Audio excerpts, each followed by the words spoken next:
गिबियावनो खुलुमनायखौ बावहरग्रोनाय जाबाय आरो दिनैनि बे जोंनि 1 सेप्तेम्बरनि रादाबखौ बुथुमनो फैनाय जोङो फंबायमोननिसिमबो रोजा रोजा साबायखर थाबाय।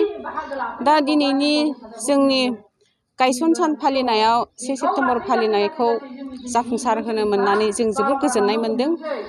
जोंनि बे 1 सेप्तेम्बर सान फालिनाया गायसन सान फालिनाया अखल जोंनि गहपुर आनसलिकआवल' नङा, गहपुर हालामावल' नङा, जोंनि जेसेबांनाखि ब्रह्म धोरोम सिबियारि दुलाराय जोंनि भारत हादरावनो जेसेबांनाखि खना खनला ब्रह्म धोरोम गोसारनानै दङ, दा बेयावहाय जोंनि बे दिनैनि 1 सेप्तेम्बर खुंफुंनाय हाबाफारिखौ सोब जायगायावनो खुंनाय जादों।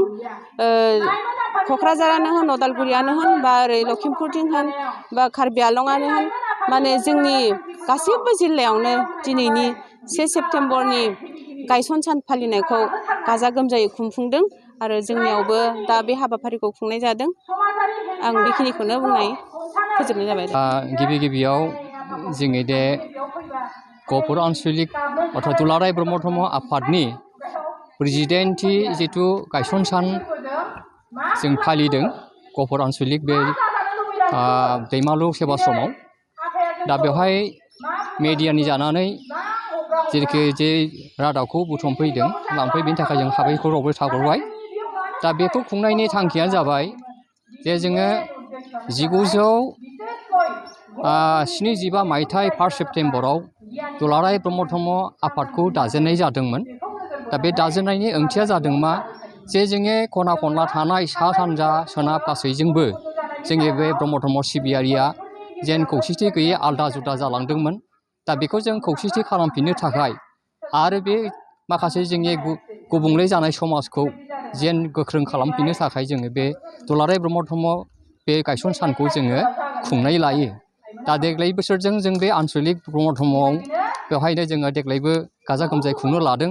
जों गोजाननिफ्राय आलासि महरै लेंहरनाय जायाखैब्लाबो जोंनि बे जायगायाव थाखानाय आलासि हिसाबै जोङो बेवहायनो मोनखानो हानाय बायदियै जोङो दुलाराय ब्रह्म धर्म गागि आफादनि लोगो आफादगिरि मानगोनां बिरेन बसुमतारी आरो दुलाराय ब्रह्म धर्म आफादनिनो आइजो आफादनि गाहाय नेहाथारि सबायश्री गयारी आरो बोसोनगिरि एबा बारग' आफादगिरि रमिला बर' आरो बोसोनगिरि देवल मुसाहारि आइमोनखौ बेखौ लानानै दिनै गाजा गोमजा खुंनाय जादों। आरो बिनि सेथि हाबाफारियाव जोंहा जयग' लानाय जादोंमोन। बे जयग'खौ दैदेनदोंमोन दुलाराय ब्रह्म धर्म प्रसाद संसदनि लोगो सचिब रहेन बसुमतारी एबा दिखागुरु बाबाया। दा बे सेथियाव जयग'नि गेजेरजों बेखौ खुंनाय जानाय जायो। आरो नैथियाव जोंहा बेवहाय प्रसाद संसद दङ। प्रसाद संसदनि बे जिथुके दाउमा लाथुम दोननाय नैबेखौबो जोङो बे फारिलाइयाव गैयाबाबो दिनै अडिट होनानै तन्न तन्न भक्त आइ बाबामोननो फोसावनाय जाबाय। आरो बिनि उनावहाय जोंहा गेवलां मेलनि हाबाफारिया सोलिनाय जायो। बे गेवलां मेलावनो गाहाय बुंथिगिरि हिसाबै दुलाराय ब्रह्म धर्म आइजो आफादनि गाहाय नेहाथारि सबायश्री गयारीया दासिमाव बे बिबुंथि लाखिगासिनो दङ। दा बिनि गेजेरजों जों बे गहपुर हालाम अर्थात बे जोंनि गहपुर आनसलिकआव जेन बेबादिनो जोङो गाजा गोमजायै जों खुंगासिनो दङ।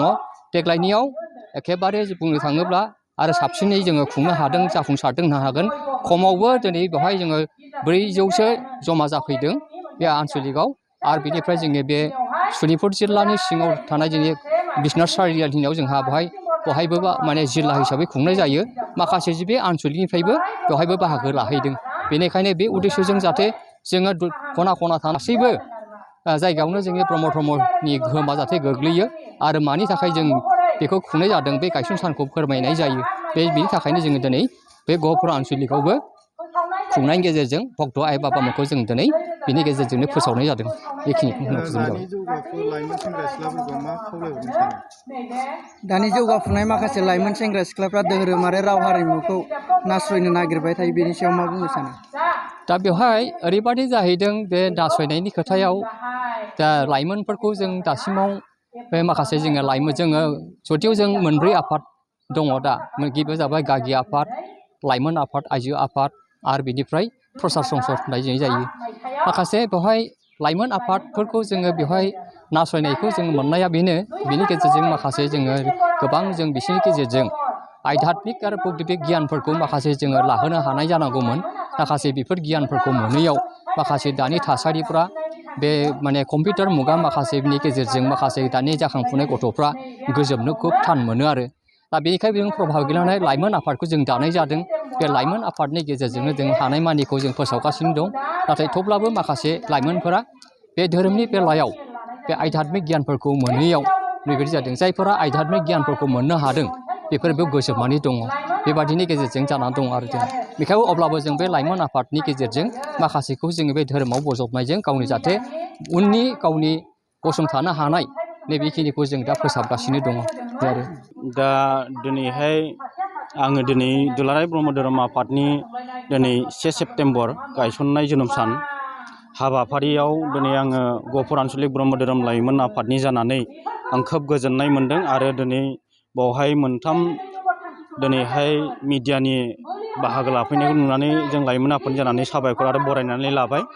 दा बेवहाय आङो गहपुर आन्चलिक ब्रह्म धोरोम लाइमोन आफादनि जानानै आं बेखौनो फोरमायहरनो सानदों दा दिनै जोङो गुरुदेब कालिचरन आफाया 1905 सननिफ्राय जे ब्रह्म धोरोमखौ बियो सानर्थिका बिजाबनिफ्राय मोननानै दिनैहाय बियो सारा आसामाव ब्रह्म धोरोमखौ फोसावलांखांनायनि उनाव माखासे फिसा फिसा आफादफोरखौ दालांदोंब्लाबो जों माखासे सिबिनाय आयदा बेफ्राव जों खौसेथि जों एखे लेभेल खालामनो हायाखैमोन नाथाय जों दिनै जोंनि जगेश्वर ब्रह्म आफानि बियो गाहाय नेहाथारि बिबान लानायनि गेजेरजों 1975 सनाव बियो गुवाहाटी ट्राइबेल रेस्ट हाउसआव मोनसे जथुम्मानि गेजेरजों दिनै दुलाराय ब्रह्म धोरोम आफादखौ जों दाबोनायनि गेजेराव 1975 सननि 1 सेप्तेम्बरनिफ्राय दिनै जोङो फालिबोनानै सारा आसामाव दिनै जोङो मोनफ्रोमबो जेरै आफाद दाबोदों गागि आफाद आइजो आफाद आरो लाइमोन आफादाबो बिदिनो 2000 सनाव दाजाबोनानै जों दिनै गागि आफादजों